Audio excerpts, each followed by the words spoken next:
রাস্তা ছেড়ে দিয়েছে। আমাদের শ্রমিকদেরকে আমরা অভিনন্দন জানাই, আমরা আপনাদেরকে স্যালুট জানাই।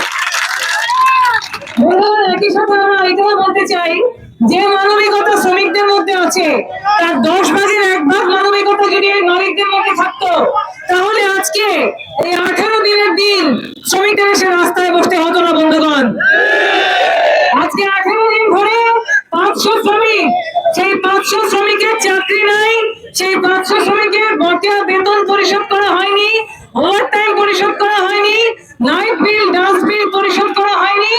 এই শ্রমিকদের বলা হয়েছে যে এই কারখানা আমরা বিক্রি করে দেব, একবার বলেছে কারখানা বন্ধ করে দেব। অর্থাৎ শ্রমিকদেরকে একটা অনিশ্চয়তার মধ্যে রেখে আমরা যতদূর জানি মালিক এখন দুবাই অবস্থান করছেন। অর্থাৎ আপনাদের রক্তে ঘামের টাকায় দুবাইয়ে তারা বিজনেস করছেন। সেই বিজনেসের কারণে আজকে তাদের বাংলাদেশে থাকার মতো সময় নাই, তারা এখন দুবাইয়ে থাকেন। অর্থাৎ আপনারা আজকে ডুবান্ত অবস্থায় আছেন, দেনা পাওনা, বাড়ি ভাড়া, মুদির দোকানের টাকা এগুলো না দিতে পেরে, বেতন না পেয়ে এবং পাওনা না পেয়ে আপনারা আছেন রাস্তায়। আপনাদের মালিক তিনি আছেন দুবাইয়ে। বন্ধুগণ, আজকে শ্রমিকদেরকে ডুবিয়ে তারা দুবাই গেছেন প্রমোট করতে, তারা দুবাই গেছেন ব্যবসা করতে। আজকে শ্রমিকের টাকা না দিয়ে তারা বিলাসবহুল জীবন যাপন করছেন। বন্ধুগণ, আমরা পরিষ্কার করে বলি, আজকে শ্রমিকের টাকা দেওয়ার সময় মালিকের টাকা থাকে না। 2 মাসের বেতন, এইটা তো কোনো আপনার তারা করে নাই। 2 মাস আপনারা কাজ করেন নাই, কাজের বিনিময়ে টাকা চাইতেছেন নাকি মালিকের কাছে ভিক্ষা চাইতেছেন? আপনারা কাজের বিনিময়ে টাকা চাচ্ছেন, আর মালিক টাকা না দিয়ে দুবাই উঠে বসে আছে।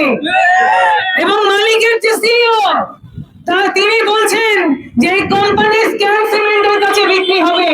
তিনি এই কথা শ্রমিক নেতাদেরকে বলেছেন এবং বলেছেন স্ক্যান সিমেন্ট আসলেও নাকি তিনিই সিইও থাকবেন এবং তখন তার যাদেরকে পছন্দ তাদেরকে তিনি চাকরি দেবেন। আমরা পরিষ্কার বলতে চাই, এখানে স্ক্যান সিমেন্ট আসুক আর অন্য কোন সিমেন্ট আসুক, ওই কারখানায় যদি সিমেন্ট উৎপাদন হয় তাহলে অবশ্যই এই শ্রমিকদেরকে ওখানে চাকরি দিতে হবে। আপনারা যদি ওখানে গোলাপ ফুলের বাগান বানান তাইলে আমরা চাকরি চাই না, আমরা গোলাপ ফুল চালাইতে পারি না। কিন্তু আমরা যারা এখানে 20 বছর চাকরি করেছি, 25 বছর চাকরি করেছি, ওই সিমেন্টের বালু খেয়েছি, আমাদের ফুসফুসে এখনো খোঁজ নিয়ে পাওয়া যাবে যে ওই সিমেন্টের সিলিকা দিয়ে আমাদের লাংসের মধ্যে কত রকম সমস্যা তৈরি হয়েছে।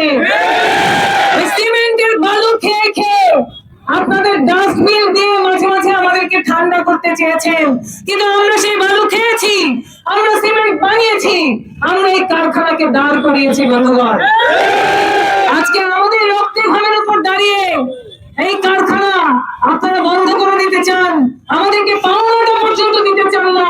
আপনারা কি রকমের মানুষ, আপনারা মানুষ কিনা সেই প্রশ্ন আমাদের আজকে করতে হচ্ছে। আমরা শুনেছি ধর্মগ্রন্থে বলা আছে শ্রমিকের ঘাম শুকানোর আগে তার প্রাপ্য পরিশোধ করতে হবে।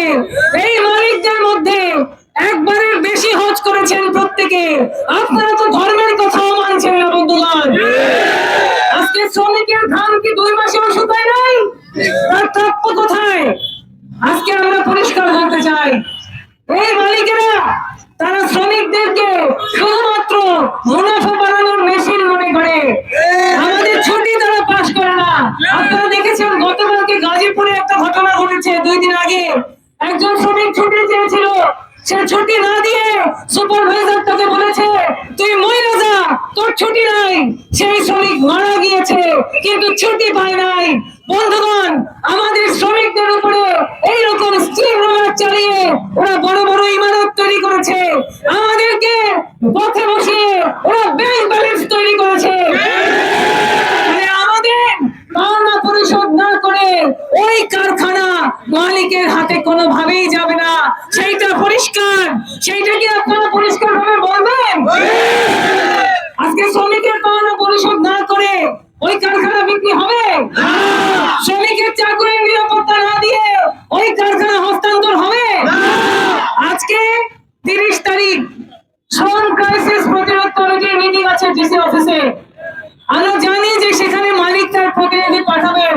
মালিক দুবাই থেকে আসবেন না, সেটাও আমরা জানি। এটা আমরা পরিষ্কার বলতে চাই। আজকে যদি 30 তারিখে এই সমস্যার সমাধান না হয়, শ্রমিকরা বলবে ঢাকা এবং দক্ষিণাঞ্চলের যে সংযোগ সড়ক, আপনারা জানেন, আপনারা এখন দপদপিয়া সেতু, সেই দপদপিয়া সেতু সেইটা কিন্তু 2টা কারখানা এবং অনেকগুলি কারখানার খুবই কাছে। শ্রমিকরা বারবার আজকে চাচ্ছিল যে ওই সেতুর সামনে বসে যাবে। আমরা বলেছি না, 30 তারিখ পর্যন্ত সময় দেন, প্রশাসনকে সময় দেন, দেখেন তারা কিছু করতে পারে কিনা। শ্রমিকরা এই মুখের দিকে তাকিয়ে, প্রশাসনের মুখের দিকে তাকিয়ে 30 তারিখ পর্যন্ত তারা কোনো বড় কর্মসূচিতে যাচ্ছে না। কিন্তু যদি 30 তারিখ মালিক এসে বলেন আমি লোন পাইলে টাকা দেব, আমি অমুক হইলে টাকা দেব, আমি তমুক হইলে টাকা দেব, সেটা কি আপনারা মানবেন?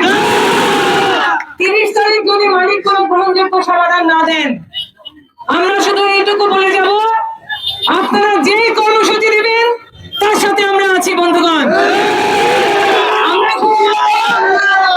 আমরা শুধুমাত্র ধ্বংসাত্মক কিছু করব না, আমরা কোনো ভাঙচুর করব না, আমরা কোনো বিশৃঙ্খলা করব না, কিন্তু সকল শান্তিপূর্ণ সমাবেশ, অবরোধ, এমনকি যদি কোনো ঢাকা দক্ষিণাঞ্চলের মহাসড়কে আপনারা টানা অবরোধ করেন, আমরা কথা দিচ্ছি এই 30 তারিখে সমাধান না হলে আমরা আপনাদের সকল কর্মসূচির সাথে আছি বন্ধুরা।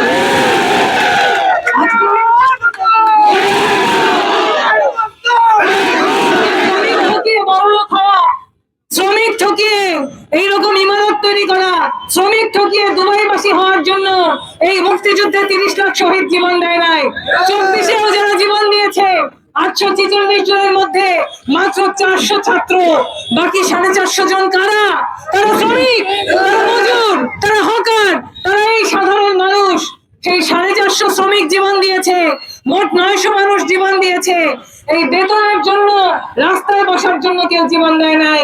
আমরা রাস্তায় বসতে চাই না, আমরা আপনাদের দুর্ভোগ তৈরি করতে চাই না, কিন্তু দেখেন 19 দিন হয়ে গেছে, এই শ্রমিকরা যাবে কোথায়? তারা পাওনা পাবে কোথায়? তাদেরকে কে দেখবে? সেই জন্য আজকে তারা রাস্তায় বসেছে। আমরা আহ্বান জানাবো, আপনারা যারা গাড়ি ঘোড়া আছেন, আপনাদের অসুবিধা হয়েছে, আমরা দুঃখিত, কিন্তু আপনাদেরও এটা বুঝতে হবে এই 500 শ্রমিকের জীবন আজকে অনিশ্চিত, এটা সুতার উপর ঝুলছে। এই জন্য এই 500 শ্রমিকের আর কোনো রাস্তা ছিল না। ফলে আমরা আশা করব সামনের দিনে অলিম্পিক সিমেন্টের আন্দোলনে বরিশালবাসী একাত্ম থাকবে, আমরা একাত্ম থাকবো, এবং মালিক পাওনা বুঝিয়ে না দেওয়া পর্যন্ত এই আন্দোলন চলবে চলবে চলবে।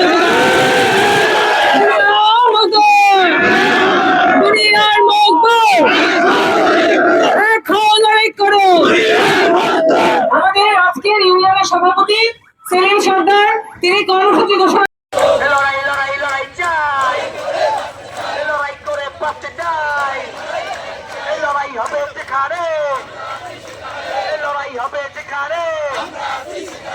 আমরা আছি সেখানে, শ্রমিক ভোটের 100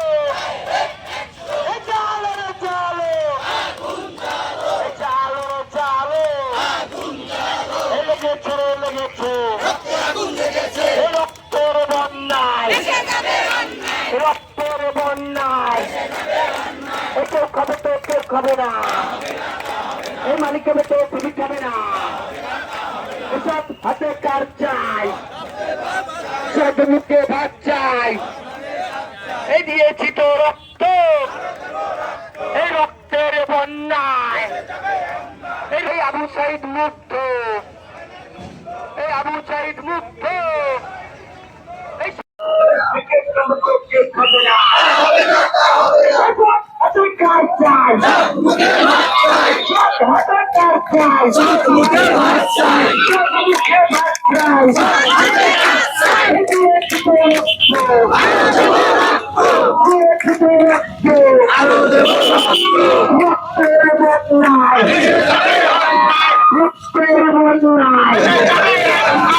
মালিকের তো শ্রমিক হবে না, এসব হাতে কার চাই, এসব মুখে ভাত চাই।